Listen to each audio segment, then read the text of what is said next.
할렐루야. 산부 예배 오신 여러분들에게 우리 주님이 주신 은혜와 평강이 넘쳐나기를 간절히 소망합니다. 우리의 삶은 질서 있는 삶이 될 수도 있고 무질서의 삶이 될 수가 있어요. 다시 말씀드리면 어떤 사람은 질서 있게 삶을 살아가기도 하고 어떤 사람은 무질서하게 살아가기도 합니다. 오늘 본문과 관련해서 질서 있는 삶은 코스모스 삶이고, 그리고 무질서의 삶은 카오스의 삶, 혼돈, 공허, 흑암이 덮친 그런 삶입니다. 새해에 우리 사랑하는 식구들 축복하는데 여러분 모두는 무질서의 삶이 아니라 질서의 삶을 살아가시기를 축원합니다. 먼저 질서의 삶은 하나님께서도 아름답게 보시고 사람에게도 아름답게 보이는 삶입니다. 우리 교회에 금요일 날 두 분 감독님이 오셨어요. 한 분 가운데 유영환 감독님인데, 사실은 우리 아이들을 창미 아이의 연수를 보내놨기 때문에 하늘중앙도 물론 보내죠. 같이 가서 아이들 격려하고 또 선교지 돌아보고 그러자고 그렇게 약속을 했었는데, 제가 서울 남지방 강서지방 그 부흥회를 인도하게 돼서 제가 가지를 못했어요. 그래서 창마이에서 아마 목요일 날 밤에 비행기를 타면 여기 새벽에 떨어지잖아요. 새벽에 떨어져 가지고 또 송도에서 오후에 중요한 모임이 있으니까 천안 못 내려가시게 되니까 좀 비전센터에서 묵을 수 없냐, 그래서 오시라고 그래가지고 오셨던 거예요.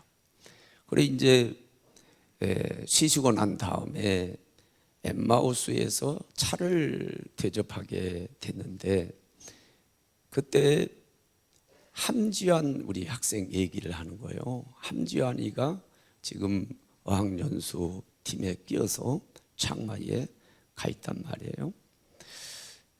아마도 주일날 주일 예배를 그 미션 센터에서 드린 게 된 것 같아요. 미션 센터는 아마 가본 분들이 아시겠지만 거기는 입구부터 신발을 다 벗고 가야 돼요. 1층도 마찬가지고 2층도 마찬가지, 전층이 다 신발을 벗고 가도록 그렇게 돼 있었는데, 이 감독님들이 예배에 참석하기 위해서 갔는데 막 학생들 막 신발이 입구에 너부러져 있었다는 거죠. 여러분 그 아름답게 보여요? 아니면은 아름답지 않게 보여? 그 아름답게 보일 리가 없지요. 먼저 어지럽잖아요. 정신이 없잖아요. 그리고 제가 유 감독님 성격을 너무 잘 알아요. 그분이 아주 철저한 분이고요. 제가 함께 여행도 많이 다니고 함께 방도 쓰고 했는데요, 정리 정도 완벽합니다. 막 속옷이고 뭐고 신발이고 착착 정리하는, 아니 어떻게 그렇게 정리를 잘 하시냐고 그러니까 누님들 밑에서 자라가지고 누님들이 막 어렸을 때 그걸 가르쳤대요. 그래서 그렇게 훈련을 받았기 때문에 조금만 정리 정돈이 한다면 안 된다는 거예요. 그렇게 철저한 분이에요. 그런데 그렇게 막 신발들이 너부러져 있으니까요, 그게요 좋게 보이지 않았겠지요. 그래 좀 마음이 상하셨을 수가 있는데, 이 함지환이는 여러분 아시는 것처럼 우리 함장희 권사님하고 이미래 권사님 그 아들 아니에요? 그런데 얘가 눈치를 챘는지 어떻든지 이 신발을 정리를 시작하더라는 거예요. 그래서 정리를 쫙 했다는 거예요. 그 마음이 너무 흡족했대요. 그래서 물었대요. 야, 너 어느 교회 이름 뭐냐? 그러니까 성청교회 함지환이라고. 할렐루야. 뭐 하늘중앙은 우리 교회보다 대교회고 뭐 인프라 면에서나 모든 면에 앞서가는 그런 교회인데, 우리가 정말로 따라잡는다는 게 쉽지 않은데 우리 함지안이가 뭐 하늘중앙 애들도 전부 신발 그렇게 너부러지 집어 던지고 막 정리도 안 하고 신발장에 넣지도 않고 그러고 간 거죠. 그런데 그걸 우리 함지안이가 딱 정리를 해가지고 말이죠, 감독님 마음이 막 흡족해진 거죠. 그래서 예배드리면 아마 설교를 하셨을 거예요. 설교를 하실 때 함지안이 막 칭찬을 해주고 나와라 그래가지고 호주머니에서 1,500밭, 내가 일부 예배 때는 그 계산을 잘못해서 한 15만 원, 15만 원 아니고 한 15,000원 된 것 같아요. 그것을 상금으로 줬다는 거예요. 이왕 이제 신발 얘기가 나왔으니까 얘기인데, 우리 그 김현주 권사님 어디 계시나 지금? 유년부 지금 예배 지금 선생님이니까 가 계시는데, 그 김현주 권사님, 정승희 권사님 어디 계셔? 유치부. 그러니까 전부 다 선생님으로 가 있는데요. 이 정승희 권사님, 김현주 권사님이 서울에서 교회를 섬길 때에 관악교회라고 하는 교회를 섬겼어요. 그때 내가 거기서 목회를 했거든요. 그 관악교회를 담임하고 계시던 분이 송완현 목사님이라고 계셨는데 지금은 아마도 은퇴를 하셨을 거예요. 근데 거기서 목회를 할 때 송완현 목사님이 나한테 직접 하신 얘기예요. 기도실에 말이야, 성도들이 신발을 벗고 가면 신발장 있음에도 불구하고 막 너부러지게 막 갖다 넣지도 않고 막 그러면 어떤 때는 막 속이 상하고 그래서 그 설교 시간에 그것 좀 잘 하라고 그러는데 안 고쳐지더라는 거예요. 그래서 하루는 그냥 신발을 다 갖다 버렸대요. 그냥 다 그냥 길가에 갖다 그냥 다 버렸대요. 그러니까 성도들이 나와가지고 신발을 찾는데 앞에서 저 앞에다 갖다 버렸으니까 찾아 신고 가든지 말든지 하라고 막 그렇게 고함을 치셨다는 거예요. 개파가시죠. 근데 시험 안 들고 다 그분들이 시험 안 들고 다음부터는 신발 정리를 잘하고 해서 정리정돈자로 질서가 잡혔다, 그 얘기를 하더라고요. 그래서 저도 이제 아이들이 시원치풀에서 그 예배를 드리잖아요. 예배를 드리면 막 신발이 막 앞에 너부러져 있는 게 보이고, 또 우리 속회 지도자들이 어디 수련회 가고 그러면 예배를 드리고 가잖아요. 그러면 여전히 막 신발이 막 그런 너부러져 있어요. 그러면서 송한효 목사님 생각이 나는 거예요. 그리고 이게 보기도 싫고, 야, 이게 신발을 아예 신고 들어가도록 만들었어야 되는데 이런 생각도 들고, 한편으로는 어떤 생각이, 야, 나도 그냥 송한효 목사님 신발을 갖다가 그냥 모조리 밖에다 전부 돌로 집어 던져버려, 이런 생각도 들 때도 있었어요. 여러분 보세요. 어지럽다, 혼돈스럽다, 이 질서가 없는 거죠. 질서가 없는 것은 아름답지, 불미스러운 거죠. 아름답지 못한 거예요. 그러나 질서 정돈이 되어 있으면 거기는 뭐예요? 아름다움이 있는 거죠. 제가 그 얘기 하려고 지금 얘기한 거예요.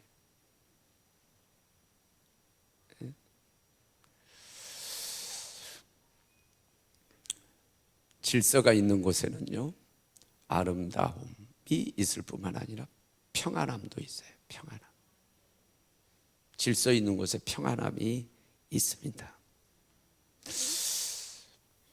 복지학을 할 때 그 대학을의 교수 한 분이 이런 얘기를 하는데 이게 싹 들어왔어요. 여러분들이 서재의 목양실에 아무리 많은 책이 있고 자료가 있어도 정리정돈이 되지 않는 자료는 아무 쓸데가 없는 거다. 그건 쓰레기에 불과하다. 정리정돈을 하면 갖다 버려라. 왜? 자료를 찾아 쓰려고 할 때에 어디 찾을 수도 없고 불편하단 말이에요. 그러니까 그건 쓰레기하고 똑같은 거니까 정리 안 하려면은 책이고 자료고 다 갖다 버려라. 그렇게 얘기를 하셨는데 그게 마음에 와닿았어요. 실제로 해보니까요, 설교하다 무슨 자료가 필요하고 해가지고 찾으려고 그러면은요 못 찾아요. 그리고 얼마나 불편한지 몰라요. 그래서 그 교수님 말씀이 맞다. 책이 많으면 뭐하냐? 정리를 해야지. 분야별로 정리를 하고. 그리고 또 설교 같은 것도 설교 파일들이 있는데 컴퓨터에 정리할 때는 연도별로 정리, 몇 년도에는 설교를 뭘 했고 연도별로 정리하는 걸로 정리를 했고, 그리고 출력을 해가지고 원고가 된 것들은 전부 다 주제별로, 믿음이면 믿음, 기도면 기도, 충성이면 충성, 이렇게 해가지고 제 서재에는 정리를 싹 해놨어요. 그러니까 얼마나 편리한지 몰라요. 참조해야 될 때는 가가지고 주제별로 뽑았고 또 연도별로 또 찾아가지고 또 참조를 하고, 그러니까 얼마나 편리한 줄 몰라요. 근데 정리정돈이 안 되면 뭐 번잡스럽고요, 불편하고요, 사용도 할 수가 없어요. 질서에는 또 편안함이 있고 평안이 있습니다. 하나님은 무질서의 하나님이 아니라 질서의 하나님이라, 사실은 이렇게 돼야 되는데 거기 보면 평안의 하나님이다 그랬어요. 그게 뭐예요? 질서 이꼴 평안함이라고 하는 의미가 거기 담겨져 있는 거예요. 그리고 나아가서는 질서가 있는 곳에 행복이 있어요. 질서가 있는 곳에 행복이 있어요. 목요일 날은 이제 좀 분주했던 것 같아요. 그리고 출퇴근 안 하고 계속 여기 목양실에 귀가하고 그러다가 아내가 몸이 좀 안 좋고 그래서 아파트에 가 있고 그래서 이제 퇴근을 하려고 이렇게 하는데, 이쪽으로 가면은 이미 러시아어가 걸려가지고 이쪽에는 가기가 쉽지 않아요. 그래서 하상동 쪽으로 넘어가야 되겠다 싶어서 하중초등학교 뒷길로 해가지고 청주교 앞길 있죠. 그쪽으로 해서 하상동으로 빠져나가려고 하는데 이게 웬일입니까? 주차를 그냥 무질서하게 한쪽에만 하면 괜찮은데 양쪽에다가 해놓은 거죠. 그런데 여기서 뭐 우리를 비롯해서 나가려고 하는 차량 양보하지 않고 먼저 가려고 그러니까, 또 그쪽에서 진입에 들어오는 차들도 양보하지 않고 그냥 무조건 들어오고 이러니까 언간에는 그냥 막혔어요. 나 그런 거 경험 처음이네요. 꼼짝도 하지 못하고 있는 거예요. 앞차도 그냥 꼼짝하고 못하니 그냥 아무래도 말이지 좀 속상하고 그러겠죠. 뛰쳐나오는데 보니까 누가 최용수 권사님이더래. 최용수 권사님 어디 계세요? 최용수 권사님 어디? 아 그래요? 오늘은 왜 그냥 지적하는 분들이 좀 최용수 권사님이 나와가지고 막, 근데 그 차에 내가 타고 있었죠. 그래 꼼짝도 못하고 서로 그냥 누가 빼주나 이렇게 하고 이제 서로 이렇게 대치하고 있는 상황인데, 나야 뭐 바쁜 일 없으니까 그냥 가만히 있었는데, 이쪽에서 우측에 차가 참다 못하니까 자기가 후진해가지고 뒤로 위험하게 후진을 계속 해서 차를 빼더라고. 그러니까 그냥 틀어가지고 빠져나가가지고 다시 해서 하상동으로 빠져서 나가는데 보니까 이쪽에는 여전히 꽉 막혀가지고 그러고 있어요. 한참 동안 아마 불편했을 거예요. 여러분, 내가 바쁘다는 핑계로 질서 안 지키고 그럴 때도 있었어요. 솔직히 그럴 때 있었어요. 사실은 좌회전하거나 우회전 하려고 그럴 때 그 손으로 가가지고 이미 기존 차들이 서 있으니까 질서 지키고 뒤에 서야 되는데 그냥 직진하고 가는 것처럼 쭉 가가지고 거기 가가지고 깜빡이 넣어가지고 들어가. 참 마음이 어때요? 뒤통수가 가렵고 마음이 막 편하지를 않죠. 그렇죠? 얼마나 졸리는 줄 몰라요. 또 이렇다 문 열고 또 그냥 욕하고 그러면 어떡하나 이런 것 때문에. 그러나 내가 질서를 지켜갈 때는 마음도 평안하고요. 그렇죠? 그리고 여유도 생기니까 앞에서 끼어들어도요, 아유 바빠서 그런가 보다 들어오시오 하고 끼어주고 그렇지요. 질서는요 아름다울 뿐만 아니라 평안하고요, 평안할 뿐만 아니라 우리에게 행복을 가져다 주는 거예요. 그게 질서 있는 삶인 줄로 믿습니다. 그것이 코스모스의 삶이에요. 그런데 무질서의 삶은 어떻습니까? 정반대죠. 불미스럽죠. 아름답지 못해요. 불편해요. 편안하지 못해요. 불행해요. 행복하지 못해요. 물론 교인들도 교회 다닌다고 다 성도가 아닙니다. 엄밀히 따지면은요, 교회 등록해 놓고 예수도 제대로 믿지 않고 성령도 못 받고 이런 분들은요, 교인이에요. 사실 그냥 등록된 교인이에요. 그러나 성도가 있어요. 성도는 예수님 만나고 성령 받고, 할렐루야. 그리고 변화받은 성도. 교인으로서 등록만 해놓고 예수님도 만나지 못하고 성령도 못 받고 본어게인 거듭나야 되는데 거듭나지 못하고 이런 분들은요, 사실 안 믿는 분, 불신앙인들, 저 이방인들하고 전혀 다를 바가 없어요. 똑같아요. 이 이방인들의 특징이 뭐냐? 여전히 무질서한 삶입니다. 여전히 혼돈이고 공허고 어둠에 장악된 그런 삶을, 혼돈스러운 그런 삶을 살아가요. 다시 말해서 질서가 없어요. 딱 단적으로 하나 얘기 드리면요, 이 사람들은 영적으로 질서가 안 잡아요. 하나님 우선주의가 아니에요. 그러나 예수님 믿고 성령 받고 정말로 성도인 영적인 분들은 하나님 우선주의인 줄로 믿습니다. 근데 이게 중요해요. 첫 단추가 잘못 끼워져 버리면 나머지가 다 잘못되는 거하고 똑같은 거예요. 영적으로 질서가 안 잡히면은요, 다른 거 보나 마나요. 무질서하게 수밖에 없어요. 그러니까 이방인들의 삶은 말 그대로 카오스예요. 혼돈스러운 거죠. 그리고 공허해요. 마음이 공허하고요.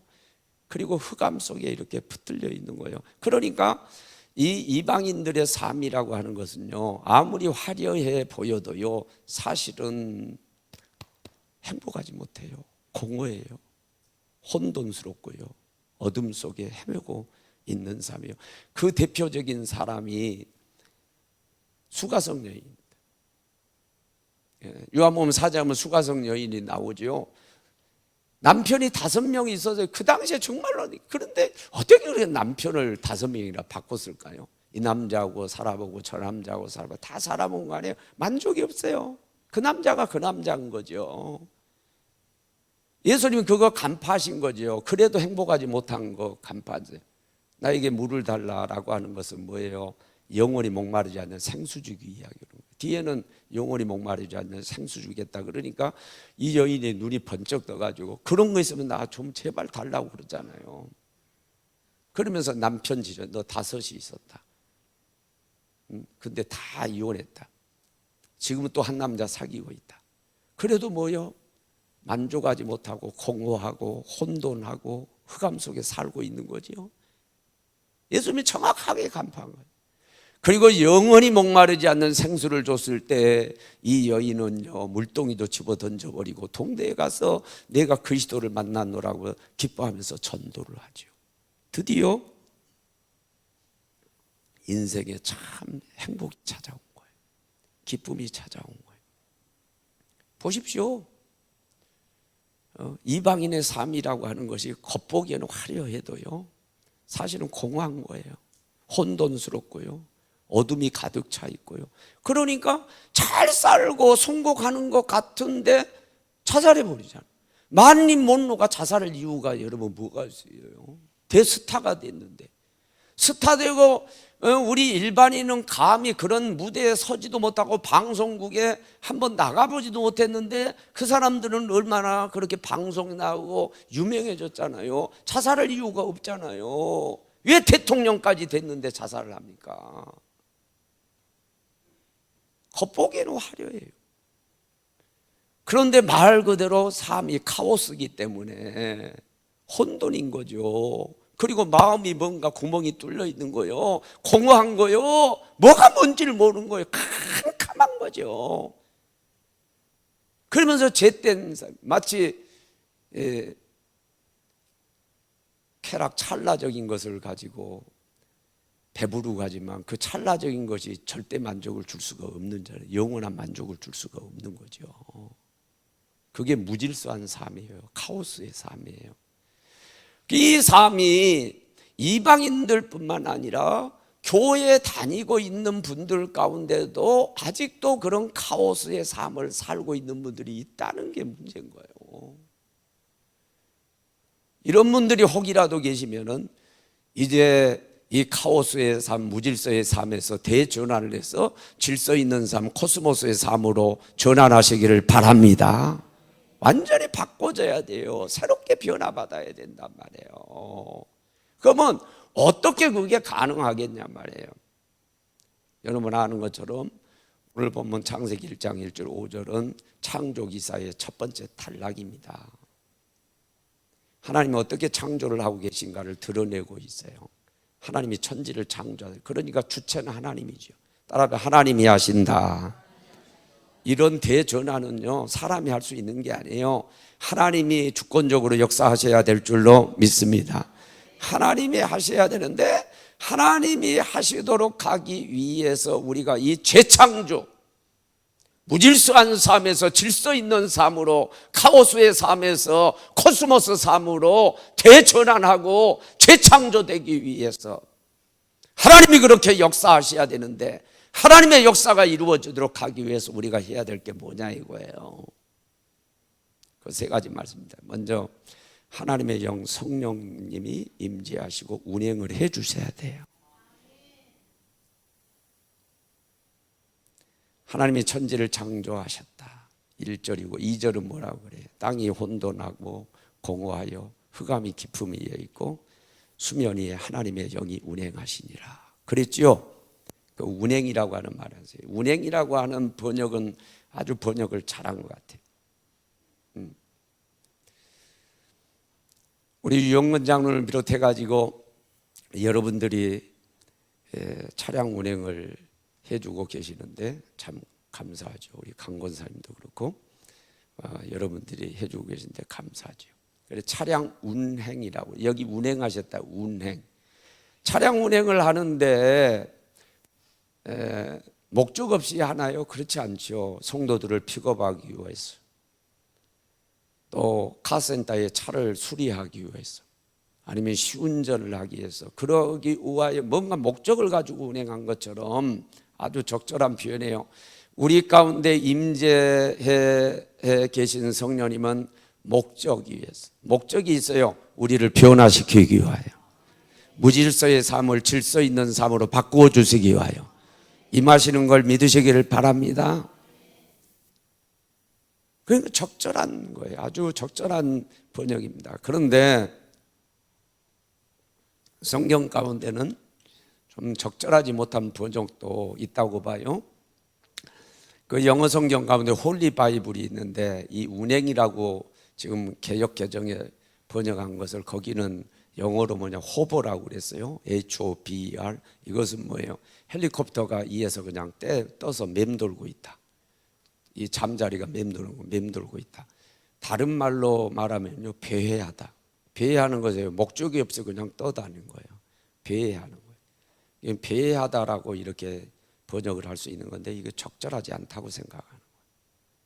그러나 설사 이게 적절하지 않더라도 성령님 어떤 분이죠? 얼마나 강력한 분이요? 그분은 목적 없이 그냥 배회한 것처럼 우리 가운데 오셔도 그 와 계신 자체로 우리의 삶을 질서 있게 만드실 줄로 믿습니다. 그래도 역사가 나타나는 거예요. 계시는 것 자체로 역사가 나타나는 거예요. 그런 얘기 있잖아요. 아유, 집안에 어른이 없어서 그랴. 아유, 지방에 그냥 어른이 없다 보니까 무질서하고 그 난리야. 이게 난리 버거지요. 이런 얘기 들어보세요. 어른이 없어서. 어른이라고 하는 것은요, 꼭 뭐 무슨 일을 하고 있지 않아도, 은퇴를 하고 특별히 가정에서 한 일이 없다 할지라도 어른이 있는 거 없나 하고는 이거 엄청난 차이가 납니다. 어른이, 할아버지가요, 아무 하는 일 없이 그냥 안방에 계셔도요, 어른이 있을 때는 가정 질서가 잡혀요. 어른이 없으면 전혀 달라요. 아버지가 가장으로서, 어른으로서 있을 때하고 없을 때하고 또 달라요. 그러니까 집안에 어른이 있느냐 없느냐에 따라서 질서가 세워지기도 하고 무너지기도 하는 거예요. 대어른이신 우리 성령님, 할렐루야. 이 어른이 우리 가운데 와 계시만 해도 우리 인생의 질서가 잡히게 될 줄로 믿습니다. 질서가 잡혀요. 그래서 아름다운 삶이 되어지고, 그리고 평안한 삶이 되어지고, 행복한 삶이 되어지는 거예요. 그래서 성령님이 와 계시느냐 와 계시지 않느냐라고 하는 것이 너무 중요하죠. 따라요. 성령님 오시옵소서. 또 따라요. 성령님 사모합니다. 내 삶에 오시옵소서. 아멘. 그래서 성령님이 와 계시느냐 계시지 않느냐, 이게 너무너무 중요한 거예요. 성령님이 와 계셔서 성령님과 함께 그냥 동행하시는 2020년 되시기를 바랍니다. 그러면 질서가 잡히고요, 아름다운 삶이 이루어지고요, 평안하고요, 그리고 행복해질 것입니다. 그리고 두 번째는 말씀이 작동해야 됩니다. 말씀이 실제적으로 작동을 해요. 3절에 보니까 뭐라고 얘기했습니까? 하나님이 이르시되 그랬는데, 하나님의 옛날에 또 가라사대 그랬는데, 결국 뭐냐? 하나님이 말씀하여 이루시기를. 따라합니다. 하나님이 말씀하여 이루시기를. 그런 뜻이요. 그러니 이게 말씀이죠. 그리고 말씀이 선포될 때마다 빛이 있으라면 빛이 있고, 아멘입니까? 묻이 드러나라고 묻이 드러나고, 이 피조물들이요 철저하게 하나님 말씀에 순종을 하죠. 그러니까 말씀이 임한 거예요. 하나님 말씀이 먼저 임한 거예요. 이 말씀이, 성령님도 임해야 되지만은 말씀이 임해서 우리 가운데 작동을 해야 될 줄로 믿습니다. 근데 이 말씀도요, 로고스가 있고 레마가 있다고 이미 가르쳤어요. 로고스는 대중적으로 그냥 주어지는 말씀이라고 한다면, 레마는 내 개인에게 뚝 떨어지는 말씀이에요. 이 말씀이 오늘 여기 맴돌다가, 여기서 허공을 맴돌다가 가면 안 돼요. 내 개인에게 떨어지는 레마의 말씀이 되어야 될 줄로 믿습니다.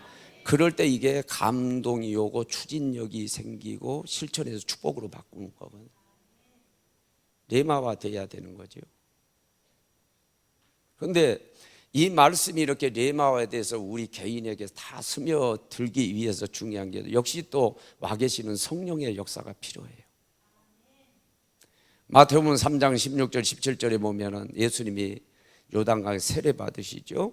세례 받을 때 하늘 문이 열리고 성령이 비둘기같이 임하니까 하늘로부터 소리가 들려. 이는 내 사랑하는 자요 기뻐하는 자라. 아멘. 그러니까 학자들은 그래요. 그때 예수님께서 그 레마의 음성, 그 음성을 듣고 메시아 의식을 갖게 됐고, 그리고 그 메시아의 길을 가서 십자가에 당신의 몸을 내줬다, 이렇게 보는 거지. 중요합니다. 이 메시아 의식을 언제부터 갖게 됐느냐? 그때부터 갖게 됐다는 거예요. 그때 레마가 임한 거죠. 이는 내 사랑하는 자, 내 기뻐하는 자라. 사는 여러분, 역시 성령이 오셔서 성령이 역사해야 레마의 말씀이 와질 줄로 믿습니다. 레마의 말씀이 와져야 된다는 거죠. 그리고 세 번째로는 피조물들의 순종이 필요해요. 말씀. 첫째는 성령의 임재, 두 번째 말씀의 작동, 실제적으로 작동에 들어온 거죠. 그래서 세 번째는 피조물들의 절대 순종이에요. 따라합시다. 절대 순종. 빛이 있으라 하심에 빛이 있었고, 아멘. 예, 철저하게 피조물들이 그대로 순종합니다. 그러면서 질서가 딱 잡힌 거죠. 여러분, 이 명령을 했는데, 예를 들어서 유치원 아이들을 데리고 소풍을 가는데 선생님이 명령해도 얘들이 말을 안 들어봐요. 그 무질서하게 되죠. 사고 생기죠. 불행한 일이 벌어질 수도 있죠. 그 선생님의 말씀에 절대 순종할 때 질서가 다 잡히는, 똑같은 거죠. 성령이 임재해서 말씀이 작동해서 레마까지 이렇게 말씀이 스며들면 그 말씀에 절대 순종할 때에 질서가 잡히게 될 줄로 믿습니다. 그때 질서가 잡히게 되는 거죠. 절대 순종이죠. 자, 성경의 명령이 몇 개나 되냐? 수없이 많죠. 근데 정리를 해서 구약의 정리가 613개가 있다고 그랬죠. 613개. 근데 그것을 요약해 놓은 게 10계명이죠. 그렇죠?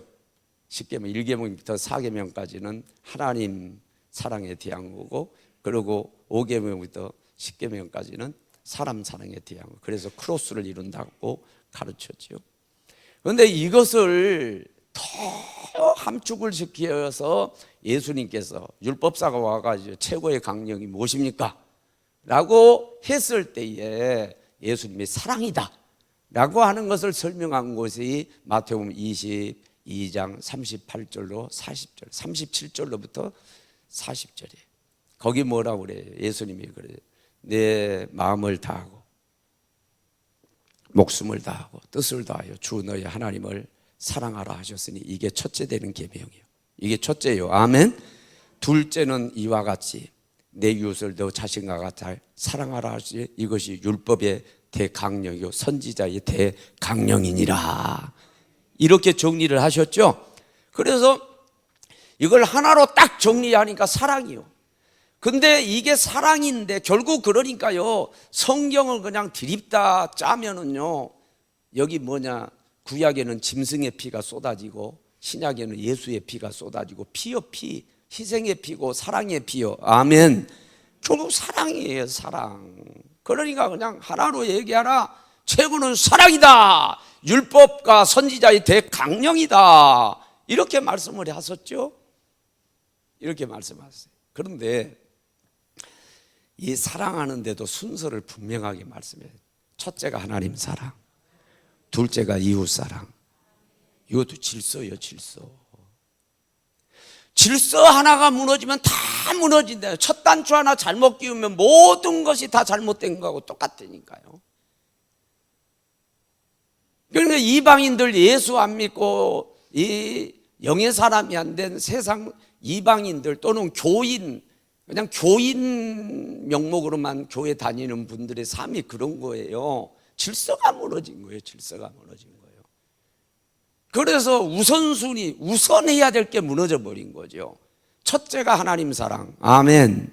그래서 하나님이요, 이 복을 줘야 되냐 말아야 되냐 라고 하는 것을 시험하는데 꼭 보면은요, 그걸 따집니다. 아브람 먼저 내 사랑하는 독자 이삭을 달라. 22장 1절에 하나님을 시험하여 가지고 아브라함아 내가 사랑하는 독자 이삭을 내게 번제로 달라. 그 뭘 얘기하는 거예요?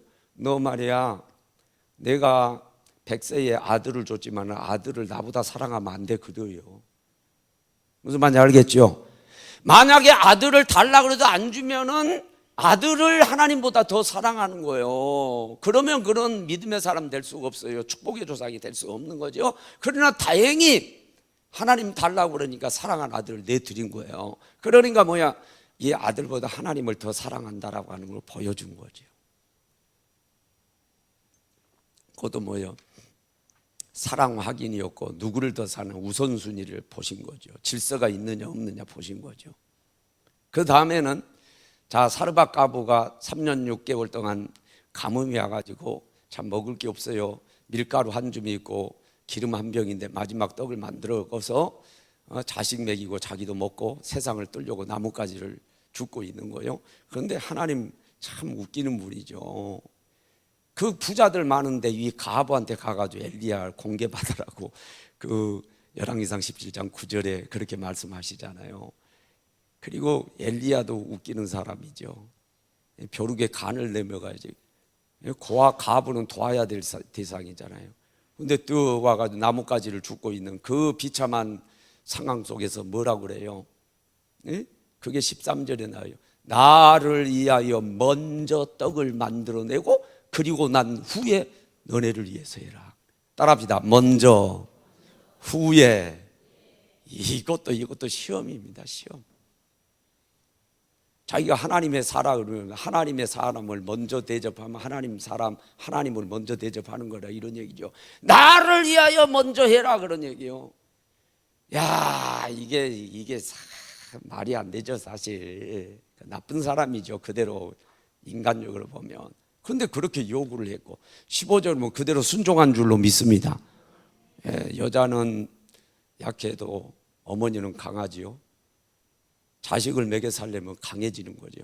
그러니까 막 당신이 하나님 종이면 종이지 매 와가지고 말이지 먼저 떠그래 우리 아들 해먹이고 말이지 이제 세상 우리 뜰라고 그런다 막 삿대질 했을 수 있잖아요. 근데 그렇지 않고 그대로 했어요.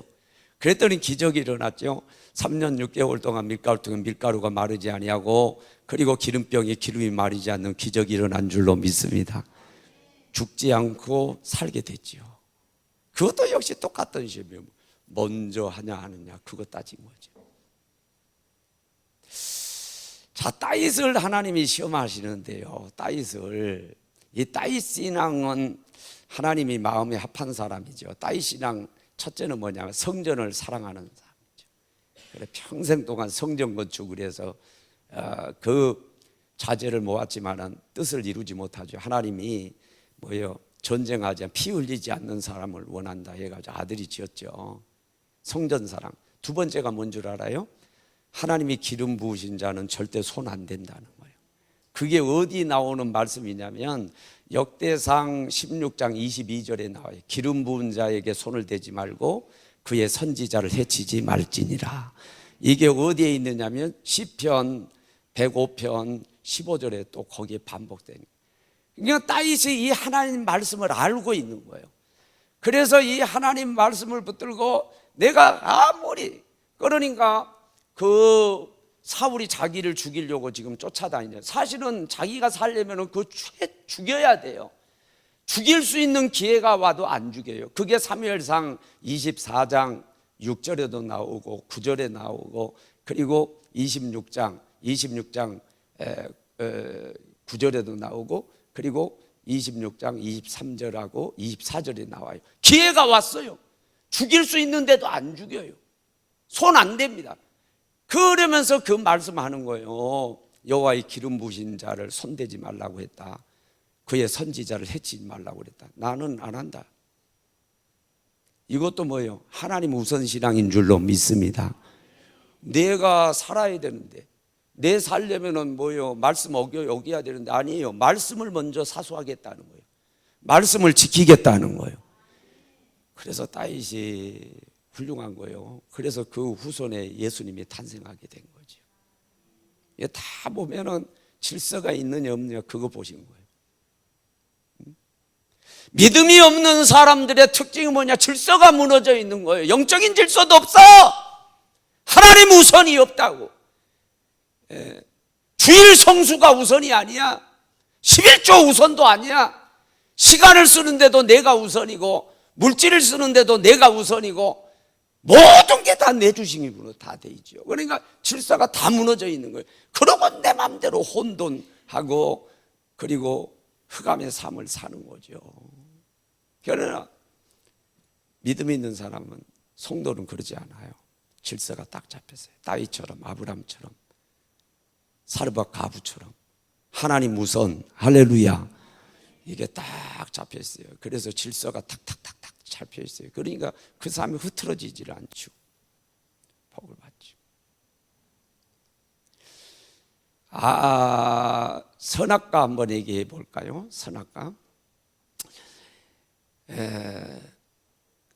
아담과 이브에게 딱 주신 그 말씀 계명이 하나가 뭐냐면 선악과를 만지지도 말고 먹지도 말라는 거예요.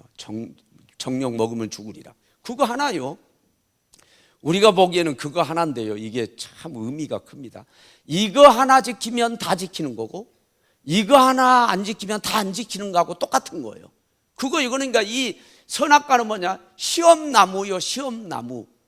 아브라함의 아들하고 똑같은 거예요. 사르밧 가부에게 떡하고 그거하고 똑같은 거예요. 그리고 또 다윗에게 뭐요? 기름 부은 자하고 똑같은 거예요. 이건 시험이야, 시험. 자기 시험이야. 이걸 만지니까요, 모든 법을 어긴 거하고 똑같아요. 그러니까 다른 거 지키느냐 안 지키느냐 따져보지도 않아. 그거 하나가 그게 시험나무인데 안 지키니까 낙원에 추방되고 그걸로 끝나는 거예요. 만약에 그거 하나 지켰으면 다 지킨 거나 마찬가지예요. 예를 들어서 시험을 본다 그러면은요, 자, 10문제다, 10문제. 하나에 10점이요. 해가지고 다 맞춰가지고 100점을 맞았어. 사실은 그 100점 맞으면 그래서 이제 야 공부 잘한다. 나머지 다른 거 물어보면 하나도 몰라. 그래도 시험을 봤을 때 100점을 그걸 딱 맞으면 실력이 좋다 이렇게 보는 거예요. 시험 문제가 중요한 거예요. 그거 다른 문제 아무것도 몰라도요 그거 딱 알아맞히면요 그게 실력이요. 아무리 다른 걸 많이 알아도 내가 대학 입시를 해가지고 뭐 그냥 과학 사이언스고 뭐고 수학이고 영어고 잉글리시고 뭐고 다 내가 통달했다. 아니 당일날 시험을 보는데 빵점 맞았어? 다른 거 아무리 많이 알아도 소용없어요. 그게 뭐예요? 가늠하는 거예요. 그게 시험이에요. 시험. 그러니까 이게 선악과가 시험나무인 거지. 그거 합격이면 다 합격이에요. 그거 틀리면 다 틀린 거예요. 이런 것처럼요 많은 우리가 순종해야 될 것들이 많이 있지만요 우리에게 딱 시험나무처럼 선악과처럼 딱 주어진 게 있어요. 그거 얘기해봐요. 따라합시다. 주일성수. 주일성수는 시간이 다 하나님 거라는 고백이에요. 11조 드리는 것은 모든 물질이 하나님 거라는 고백이에요. 아멘. 그리고 주의 종에 대한 것은 뭐냐면 하나님 질서를 인정한다는 뜻이요. 그게 나는 하나님 질서를 그대로 인정합니다 라고 하는 의미가 거기에 담겨져 있는 거예요. 근데 요것들이 선악과하고 똑같다고 여러분 보시면 돼요. 왜? 노타치야.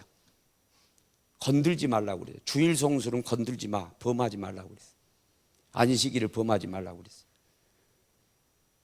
11조도 떼먹지 말라고 그랬어요. 도적놈이라고 그랬어요. 그게 말라기 3장 8절에 그렇게 말씀을 했어요. 예?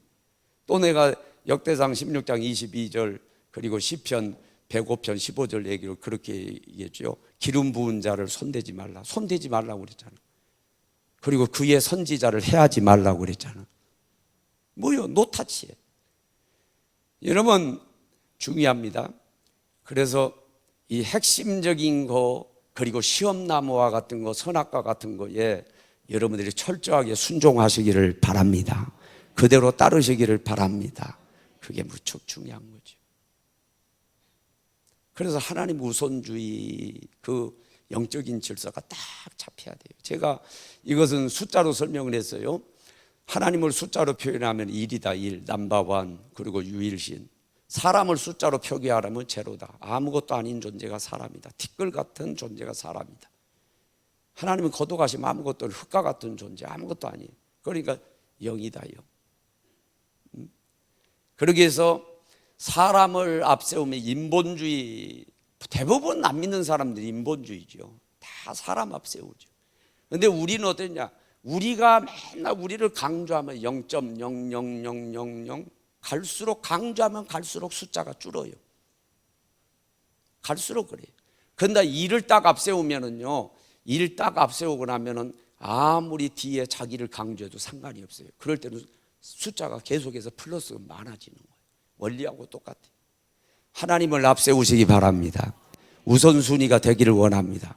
뭘 해도 플러스 인생이 되고 아름답게 보시고 그리고 평안하고 행복하게 되는 귀한 역사가 있게 될 줄로 믿습니다.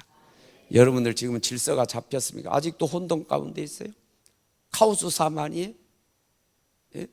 예수 안 믿었을 때 이방인의 삶같이 똑같이 지금 그렇게 살고 계시지 않으면 하나님은 뒷전이고 나 중심적이고 여러분 이게 질서가 다 무너진 거예요. 무질서한 카오스의 삶이란 말이에요.